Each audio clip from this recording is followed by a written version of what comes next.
Баршаңызға қайырлы күн достар. Бүгін біз чак-чакты жасап үйренеміз. Бізге керек ингредиенттер: 3 дана жұмыртқа, 1 шай қасық сода, 250 грамм ұн және де бізге 300 грамм бал керек болады.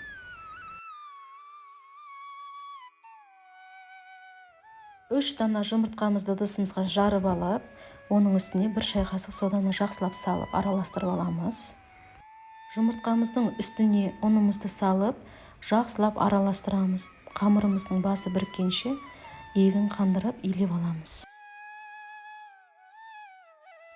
Илеп алған қамырымызды алып, оқтауда жұқа етіп қамырды жұқа болғанша жайып аламыз. Оқтауда жайылған қамырымызды өзіне әдемілеп орап аламыз, тығыз қылып, сосын кеспе қылып кесіп қоямыз.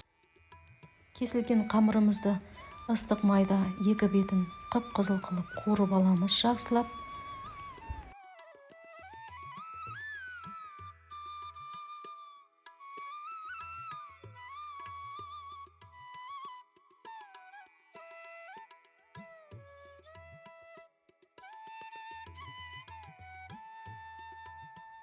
Мінекей достар, біздің чак-чактарымыз дайын болды. Өте әдемі, қып-қызыл және хрустящий болып пісті. Біз оған 300 грамм балды салып, қолымызбен жақсылап араластырамыз.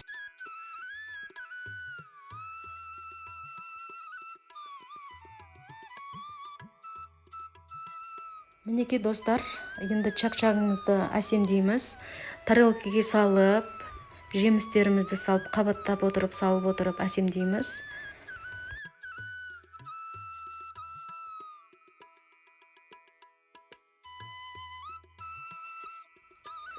Сосын достар, мен жай ғана суды қолыма батырып отырып, мен осылай әсемдеймін. Өйткені бал қолымызға жабысып кедергі жасауы мүмкін. Сол себептен мен осылай басып нығыстап әсемдеп жатырмын. Айтпақшы достар, лайк басып, комментарий жазуды ұмытып кетпеңіздер. Мынау үстіңгі бөліне өтетін болсаңыздар, менің YouTube каналыма жазылып кетіңіздер. Осындай чак-чак дайын болды. Сіздерге ас болсын.